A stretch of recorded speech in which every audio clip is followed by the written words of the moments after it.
అందరికీ నమస్కారం. ప్రస్తుతం మన స్టూడియోలో ప్రముఖ ఆధ్యాత్మికవేత్త వేదిక్ ఆస్ట్రాలజర్ అవినాష్ దాస్ గారు మనతో ఉన్నారు. సో గురువుగారితో మాట్లాడేద్దాం. నమస్కారం గురుగారు. నమస్కారం. ఓం నమ శివాయ. అక్టోబర్ మాసం విశేషంగా మేషరాశి వారి పరిస్థితి ఏ విధంగా ఉండబోతుంది? సో మనకి దసరా ఉంది, దీపావళి ఉంది, ఎలా వినియోగించుకోవాలి, వీళ్ళ టైం ప్రజెంట్ ఎలా నడుస్తుంది, ఏళ్ళనాటి శని తాలూకు ఇంపాక్ట్ ఎంతవరకు ఉంటుంది వీళ్ళ మీద? మొట్టమొదటిగా దసరా దీపావళి శుభాకాంక్షలు. దసరా దీపావళి మన జీవితంలో, మన చరిత్రలో చూసుకుంటే రాముడికి, కృష్ణుడికి కలియుగం మొదలైన రోజు దీపావళినే.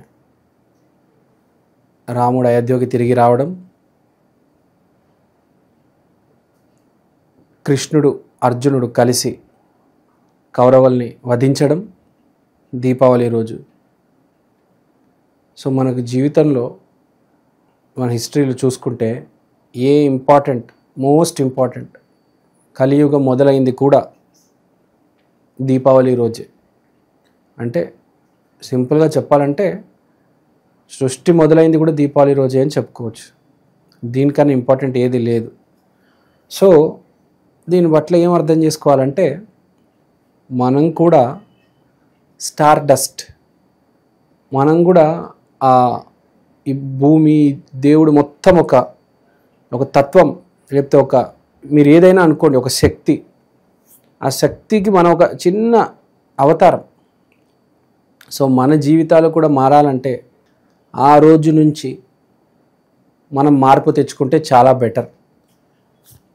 సెప్టెంబర్ నెలలో 7వ తారీఖు చంద్రగ్రహణం నుంచి మొదలయ్యి మీరు దీపావళి రోజు అమావాస్య వరకు చూసుకుంటే చాలా మార్పు అనేది జరుగుతుంది. సో మనం మేషరాశి గురించి మాట్లాడుతున్నాం. మేషరాశి అంటే మేక, సింబల్ మేక. తర్వాత మేషరాశి అంటే కుజుడికి సంబంధించిన రాశి. ఫస్ట్ మోస్ట్ ఇంపార్టెంట్ విషయం మేషరాశికి ఏంటంటే హెల్త్ ఎప్పుడు బాగుంటుంది. వీళ్ళు చాలా యాక్టివ్గా ఉంటారు. మీరు మేక చూడండి, చాలా యాక్టివ్గా ఉంటుంది. అలా వీళ్ళు చాలా యాక్టివ్గా ఉంటారు. తర్వాత కోపం అనేది విపరీతంగా ఉంటుంది. కోపం అంటే మేషరాశి. సో వీళ్ళు ఆ కోపం కంట్రోల్ చేసుకుంటే చాలా ముందుకెళ్ళొచ్చు. గోట్ అంటే greatest of all time. So వీళ్ళు కోపం ప్రతి చోట, ప్రతి దగ్గర వస్తుంది. కానీ ఏం చేయాలి? కంట్రోల్ చేసుకోవాలి. హెల్త్ పాడు చేసుకోవద్దు. కోపాన్ని కంట్రోల్ చేసుకుంటే మీకు చాలా సపోర్ట్ ఉంది దేవుడి నుంచి. మొదటి రాశి మన చక్రంలో మేషరాశి మొదటి స్థానం వచ్చింది కాబట్టి చాలా ఇంపార్టెన్స్ ఉంటుంది అని అర్థం చేసుకోవాలి. కామన్ సెన్స్ అది. సో మీరు గనక బేసిక్ కోపం, నేను చెప్పినట్టు మళ్ళీ రిపీట్ చేస్తున్నా, కోపం కంట్రోల్ చేసుకోండి, మంచి నిర్ణయాలు తీసుకుంటారు, జీవితంలో సక్సెస్ అవుతారు. తర్వాత హెల్త్ కాపాడుకోండి, తప్పు వ్యసనాల జోలికి వెళ్ళి పాడు చేసుకోవద్దు. ఈ రెండు చేసుకుంటే చాలు, మీకు ఆటోమేటిక్ సక్సెస్ వస్తుంది. మీకు చదువు ఉందా లేదా, డబ్బులు ఉన్నాయా లేవా కాదు. చాలా ఎగ్జాంపుల్స్ ఉన్నాయి. మోడీ ఉన్నారు, విరాట్ కోహ్లీ ఉన్నారు, ఏం డబ్బులు లేవు కానీ ఎక్కడున్నారు. సో గుర్తుపెట్టుకోవాల్సింది ఏంటి? ఈ రెండు జోలి జాగ్రత్త, పోవద్దు ఎక్కువ. తర్వాత మనం దీపావళి, దసరా వీళ్ళ మీద ఎఫెక్ట్ ఎలా ఉంటుంది చూద్దాం. ఫస్ట్ వీళ్ళకి గురువు 4వ ఇంట్లోకి వచ్చేసాడు. మళ్ళీ వెళ్ళిపోతాడు డిసెంబర్లో. కానీ ఎట్ ప్రెజెంట్ గురువు 4వ ఇంట్లో ఉన్నాడు వీళ్ళకి.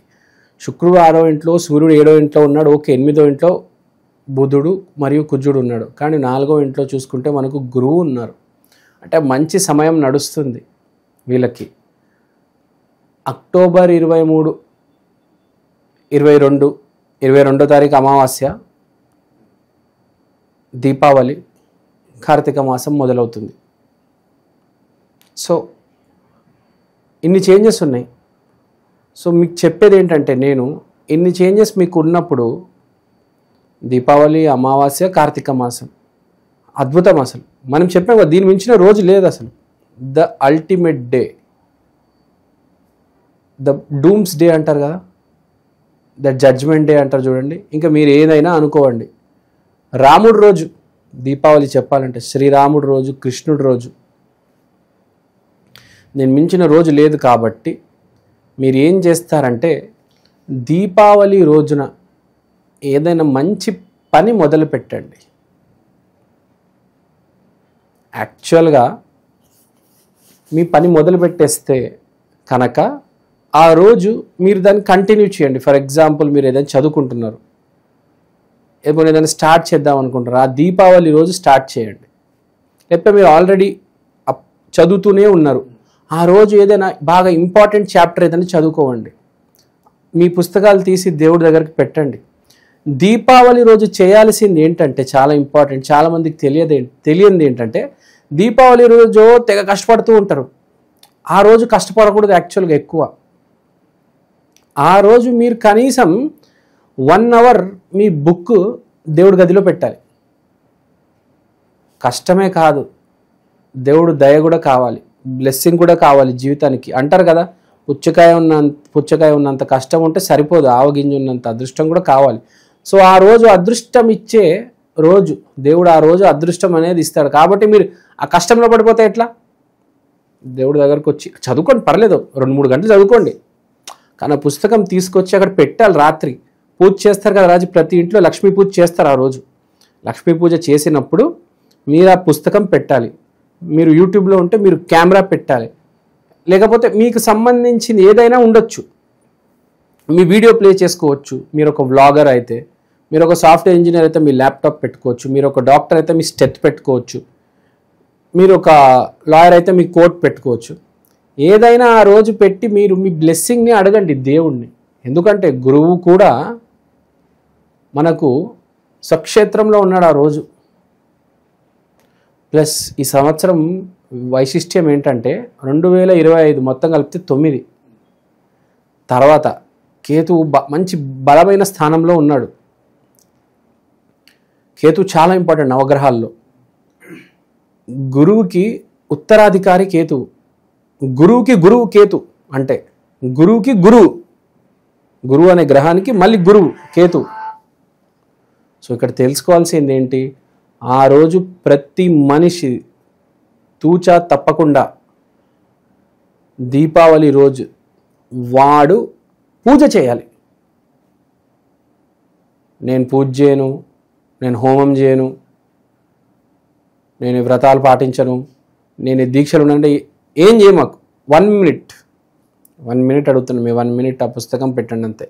మీరు కావాలంటే చదువుకోండి, మీరు IAS IPS ఉండొచ్చు, నాకు తెలియదు ప్రిపరేషన్, కనీసం 1 minute అయినా ఆ పుస్తకం పెట్టి దేవుడు నన్ను ఆశీర్వదించు అని కోరుకోండి గట్టిగా. ఇక్కడ ఆశీర్వాదం కూడా మనకు కావాలి. కష్టం ఒకటే సరిపోదు మనిషికి. అసలు యాక్చువల్గా చెప్పాలంటే 70% అదృష్టమే, కానీ జనాలు కష్టాన్ని ఎక్కువ నమ్ముతారు. తెలియని విషయం ఏంటంటే జీవితంలో భగవద్గీతలో రాసి ఉంటుంది, నువ్వు ధర్మం పాటించు, సక్సెస్ ఫెయిల్యూర్ అనేది వస్తూ పోతూ ఉంటుంది. 10 రోజులు సక్సెస్ ఉంటుంది, 10 రోజులు ఫెయిల్యూర్ ఉంటుంది. కానీ నువ్వు ధర్మాన్ని వదలమాకు. ధర్మాన్ని వదిలేస్తే పాతుకుపోతావు, ఇంకిపోతావు భూమి కింద ఏం మిగలదు ఇంకా. కాబట్టి ధర్మ మార్గంలో ఉండు. ఓడిపోయినా పర్లేదు, నువ్వు కష్టపడుతున్నావు, పూజ చేసావు, ఎగ్జామ్ రాసావు, ఫెయిల్ అయిపోయావు, పోనీ ఆ మార్గంలో ఉండు, ధర్మ మార్గంలో. దాన్ని తిట్టమాకు, దాన్ని దూషించమాకు, దాన్ని నమ్ము, ఇంకోసారి ప్రయత్నం చేయి, గ్యారంటీ సక్సెస్ వస్తుంది. అది నేను చెప్పేది. సో అంతా బాగుంది, నేను చెప్పింది చేయండి, మర్చిపోకుండా. ఆ రోజు మీరు మీ పుస్తకాలని, especially school going students, visa application letter కావచ్చు, మీరు ఒక అమ్మాయిని చూస్తే ఆ అమ్మాయి ఫోటో పెట్టడం కావచ్చు. మీకు చూడండి, నేను పెళ్ళి చెప్పేసా, కెరియర్ చెప్పేసా, మీ హెల్త్ కూడా చెప్పేసా. మీకు ఏ ప్రాబ్లం ఉంది దాన్ని తీసుకొచ్చి అక్కడ పెట్టండి, అడగండి, చాలు. ఓకే, మీకు చెప్పింది అర్థమైంది అనుకున్నాను. థ్యాంక్ యూ అండి, థ్యాంక్ యూ సో మచ్. జై శ్రీరామ్.